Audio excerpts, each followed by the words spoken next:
নমস্কার বন্ধুরা, আপনারা এখন দেখছেন মিস্ট্রি কিচেন। মিস্ট্রি কিচেনে আরও একটি ভিডিওতে আপনাদের সবাইকে জানাই স্বাগত। আজকের রেসিপি ফ্রাইড রাইস। যেভাবে বিয়ে বাড়িতে বানায় সেভাবে ঠিক আপনাদেরকে সেভাবেই বানাবো, কিন্তু পদ্ধতিটা সম্পূর্ণ অন্যরকম। খুব সহজে এই রেসিপিটা আপনারা বাড়িতে বানাতে পারেন। যদি আপনার বাড়িতে কোনো অতিথি চলে আসে, আপনারা কিন্তু ঝটপট এইভাবে খুব অল্প সময়ের মধ্যে অল্প জিনিস দিয়ে উপকরণ দিয়ে আপনারা বানিয়ে ফেলতে পারেন, আর খুবই অল্প সময়ের মধ্যে। চলুন বানিয়ে নেওয়া যাক। আর কি কি উপকরণ নিয়েছি আপনাদেরকে পরপর দেখে দিচ্ছি, আর আপনাদেরকে পরপর পরপর দেখে দিচ্ছি। আপনারা যদি আমার চ্যানেল নতুন হয়ে থাকেন, প্লিজ আমার চ্যানেলটি সাবস্ক্রাইব করার জন্য অনুরোধ রইল। আর আপনারা কোথা থেকে কে দেখছেন প্লিজ আমার কমেন্ট বক্সে জানাতে কিন্তু ভুলবেন না। দেখতে পাচ্ছেন আমি এখানে 300 গ্রাম নিয়ে নিয়েছি বাসমতি চাল। আমি এখানে বাসমতি চাল নিয়েছি।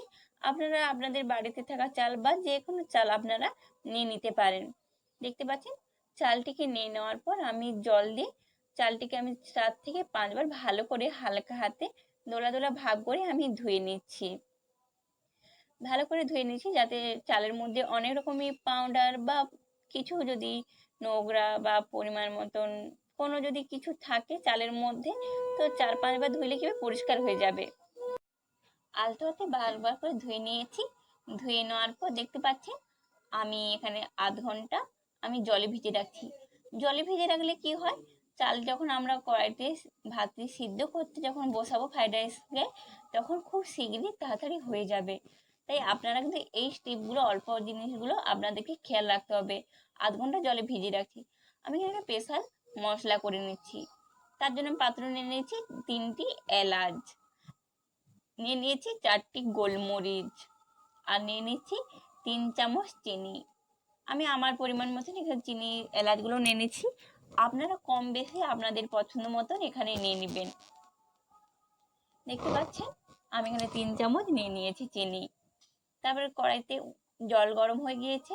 জলটি ফুটন্ত জলের উপর দিয়ে দিচ্ছি তেজপাতা, এলাচ, লবঙ্গ, দারুচিনি, গোলমরিচ আর কাঠচোকালি। দেখতে পাচ্ছেন এটি দিয়ে কিছু সময় আমি ফুটে নেবো। জলটা যত ফুটে উঠবে, তারপরে আমি এখানে দিয়ে দিচ্ছি সাদা তেল। সাদা তেলটা দিলে কি হয়, ভাতটি সাদা ধবধবে থাকবে, দেখতে খুব সুন্দর লাগার জন্য। আর দিয়ে দিচ্ছি স্বাদ মতন লবণ। লবণটা অবশ্যই আপনারা স্বাদ বুঝে লবণ দিয়ে দিবেন। আধ ঘন্টা আমি চালটিকে যে ভিজে রেখেছিলাম, এখন এই ফুটন্ত জলের মধ্যে আমি দিয়ে দিচ্ছি। আর এখানে আরেকটা টিপ, আমি কড়াইটির মধ্যে আমি লবঙ্গ, এলাচ, তেজপাতা, দারুচিনি যেগুলো দিয়েছি, আপনারা কি করেন একটি কাপড়ের পুঁটলিতেও আপনারা এটা দিয়ে দিতে পারেন, যাতে যারা এগুলো না নিতে চায় তারা পুঁটলিতে দিলে কিন্তু এই ফ্রাইড রাইসের মধ্যেও কিন্তু খুব সুন্দর একটি ফ্লেভার আসবে। আমি পুঁটলির মধ্যে না দিয়ে আমি ডাইরেক্ট কড়াইয়ের মধ্যে দিয়ে দিয়েছি। এটা আপনাদের সম্পূর্ণ অপশনাল, আপনাদের পছন্দ মতন আপনারা দিয়ে দিবেন। তারপরে এটাকে আমি ফুটতে দিয়ে রেখে দিচ্ছি। ভাতটি যত সময় হয়, পুরোপুরি যেভাবে ঝরঝরে যেভাবে ভাতটি হয় সেরকমই আমি নেবো, পুরো ভাত করে নিয়ে নিচ্ছি। কিভাবে রাখবো আপনাদেরকে সেটাও কিন্তু দেখিয়ে দিচ্ছি। দেখতে পাচ্ছেন ভাতটি আমার ফুটতে শুরু হয়ে গিয়েছে। ভাতটি আমার প্রায় হতে চলে এসেছে। দেখতে পাচ্ছেন খুন্তি দিয়ে হালকা হাতে নাড়াচাড়া করে নিচ্ছি। আর ভাতটা দেখতে পাচ্ছেন আমি একবার দোলা ভাগ করে দেখে দিচ্ছি। ভাতটি আমার সম্পূর্ণ রেডি হয়ে গিয়েছে। এরপর আমি এই ভাতটিকে আমি একটি পাত্রের ওপর জল ঝরে নিচ্ছি। এই জল ঝরের সময় আমি এখানে 5 মিনিট থেকে 6 মিনিট রেখে দিচ্ছি। তাহলে কি হবে, ভাতের মধ্যে যে এক্সট্রা যে রস ভাবলটা আছে, এক্সট্রা জলটি তুলে নেওয়ার পর ভাতটি সম্পূর্ণ ঝরঝরে হয়ে যাবে। আমি এখানে হাত দিয়ে হালকা হাতে মিলে আমি রেখে দিচ্ছি 5 থেকে 6 মিনিট পর্যন্ত। এই ফাঁকে বাকি যে সবজিগুলো আছে সেগুলো আমি আপনাদেরকে দেখিয়ে দিচ্ছি। এখানে আমি নিয়ে নিয়েছি 60 গ্রাম বরবটি, আর নিয়ে নিয়েছি গাজর। আপনাদের কাছে যদি বাঁধাকপি বা যে কোনো সবজি যদি থাকে আপনারা নিয়ে নেবেন। তারপরে জলটিতে আমি লবণ দিয়ে দেওয়ার পর এই বিনস এবং গাজরকে আমি ভাপে নিচ্ছি সামান্য 1 মিনিট পর্যন্ত। 1 মিনিটের বেশি আপনাদের রাখার কোনো প্রয়োজন নেই, ঘড়ি ধরে 1 মিনিট। আপনারা অবশ্যই বলবেন যে কেন ভাপে নিচ্ছি। এটা ভাপে নিলে কি হয়, সিদ্ধ করে নিলে তাহলে খুব অল্প সময়ের মধ্যে আপনারা ঝটপট বানিয়ে নেবেন। বলেছিলাম না প্রথমে যে খুব সহজে পদ্ধতিতে আপনাদেরকে ফ্রাইড রাইস বানানো দেখাবো। 1 মিনিট আমার হয়ে এসেছে। এরপর আমি এটাকে তুলে নিচ্ছি, তুলে একটি পাত্রের উপরে জল ঝরে নিচ্ছি। দেখতে পাচ্ছেন একটি পাত্রের উপরে আমি 1 মিনিট পর্যন্ত ভাপানো জিনিসগুলো এরপর পরে আমি দিয়ে দিচ্ছি। আপনারা যদি আমার চ্যানেলে নতুন হয়ে থাকেন প্লিজ আমার চ্যানেলটি সাবস্ক্রাইব করার জন্য অনুরোধ রইল।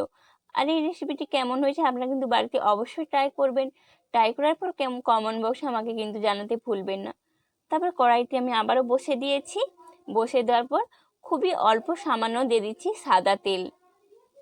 সাদা তেলের উপরে যে আমি ভাপানো যে জিনিসগুলো নিয়ে বরবটি আমি এগুলোকে ভাজা করে নিচ্ছি। তাহলে দেখতে পারবেন ভাজা করে ওটা ভাপানো, যেহেতু ভাজা করার সময় খুবই অল্প সময় 1 মিনিট থেকে 2 মিনিটের মধ্যেই কিন্তু এটি সম্পূর্ণ ভাজা হয়ে যাবে। এই ভাজার মধ্যে কিছু উপকরণগুলো আমি মিশিয়ে নিচ্ছি। দেখতে পাচ্ছেন এটা হালকা কালারের একটু ব্রাউন টাইপের চলে এসেছে। এই পর্যায়ে আমি এখানে দিয়ে দিচ্ছি কাজু আর কিশমিশ।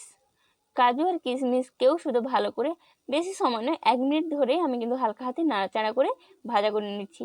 এক সাইড করে দিয়েছি, ওই ভাজাগুলোর মাঝখানে দিয়ে দিচ্ছি কাজু আর কিশমিশ। কাজুগুলোকে আমি 2 টুকরো করে নিয়েছি আর কিছুটা রেখে দিয়েছি, গোটা রেখেছি। আপনারা আপনাদের পছন্দ মতো নিতে পারেন। আমি এখানে 2 টুকরো করেছি আর কিছুটা গোটা রেখে দিয়েছি, তাহলে দেখতে ভালো হয়। আর দিয়ে দিচ্ছি কিশমিশ, দিয়ে আবারও হালকা হাতে নাড়াচাড়া করে নিচ্ছি। তাতে খুব সুন্দর ভাজা টাইপের হয়েছে। বেশি কড়কড়ে করে মজবুত করে ভাজা করার কোনো প্রয়োজন নেই। হালকা ভাজা হয়ে গেলে এটিকে তুলে নিচ্ছি। ঝরে নেওয়া ফ্রাইড রাইসগুলো আর একটা পাত্রের ওপর আমি রেখে দিচ্ছি। দেখতে পাচ্ছেন ভাতগুলো আমার কত সুন্দর সাদা ধপধপে হয়েছে। আর যেহেতু আমি 6 মিনিট রেখে দিয়েছিলাম, ভাতগুলো সম্পূর্ণ ঝরঝরে হয়ে গিয়েছে, দেখেই আপনারা বুঝতে পারছেন। তারপর আমি এই ফ্রাইড রাইসের ওপরে দিয়ে দিচ্ছি গোলানো 3 চামচ ঘি। যেহেতু ফ্রাইড রাইসে ঘি দিলে তাতে কি হয়, ফ্লেভারটি খুব সুন্দর একটি আসে। ঘিগুলো দিয়ে দেওয়ার পর আমি এখানে দিয়ে দিচ্ছি গোলাপ জল। গোলাপ জলটি সম্পূর্ণ অপশনাল, আপনারা চাইলেও দিতে পারেন, না চাইলেও দিতে পারেন, কিন্তু গোলাপ জলটি দিলে একটু ফ্লেভারটি খুব ভালো আসে। তাই এখানে একটু আপনারা চেষ্টা করবেন গোলাপ জলটি দেওয়ার জন্য। যে দিতে হবে তার কোনো মানে নেই, আপনাদেরকে বলেছি আপনাদের প্রয়োজন হলে আপনারা দিবেন, না যদি আপনাদের পছন্দ হয় আপনাদের দেওয়ার কোনো প্রয়োজন নেই। আমি এখানে 2 চামচের কাছাকাছি দিয়ে দিচ্ছি গোলাপ জল। 3 চামচ দিয়েছি ঘি আর দিয়েছি 2 চামচ গোলাপ জল। তারপর দিয়ে দিচ্ছি আমি যে স্পেশাল যে মশলাটি আপনাদেরকে দেখে দিয়েছিলাম না, সেইটা এখন দিয়ে দিচ্ছি। এরপর আমি যে ভাজা মশলাগুলো যে করে রেখে দিয়েছিলাম, ভাজা করেছিলাম না, কাজু কিশমিশ আরও যে জিনিসগুলো ছিল উপকরণগুলো, এর মধ্যে আমি দিয়ে দিচ্ছি। দেখতে পাচ্ছেন সমস্ত উপকরণগুলো এর উপর আমি দিয়ে দিচ্ছি।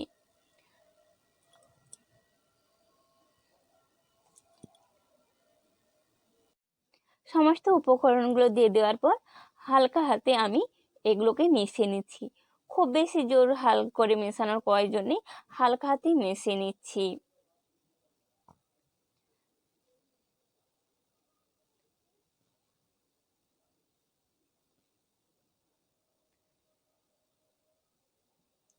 এখানে আমি সম্পূর্ণ হালকা হাতে নিচ্ছি। আপনাদের মনে হবে যে অনেকে আছে ফ্রাইড রাইস বানানোর পর এই মশলাগুলোর ওপরে কড়াইয়ের উপরে কিন্তু আপনারা মিশিয়ে নেন। তো কড়াইয়ের উপরে মিশিয়ে নিলে কি হয়, অনেক সময় দেখবেন বাড়িতে বানানোর পর ফ্রাইড রাইস কিন্তু সাদা ধপধপে হয় না। আর এতে কি হয়, অনেক সময় কি হয় ভাতগুলো ভেঙে যেতে পারে। আর এরকমই একটি পাত্রের উপরে যদি আপনারা এইভাবে করেন তো কি হবে, ফ্রাইড রাইসগুলো সাদা ধপধপে থাকবে আর কোনো ভাতগুলো কাটবে না, তার জন্য ভেঙে না যায়, তার জন্য।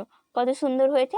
আর একটা পদ্ধতি, এরকম আপনার এই পাত্রটিকে হাত দিয়ে এভাবে একটু ঝোঁকানি দিয়ে নেচে নিলে কি হয়, ভাপগুলো খুব সুন্দর একসাথে মশলাগুলোর সাথে মিক্সড হয়ে যায়। দেখতে পাচ্ছেন। এরপর আপনাদেরকে দেখিয়ে দিচ্ছি ফ্রাইড রাইসগুলো আপনাদেরকে পরিবেশন করে দেখাচ্ছি।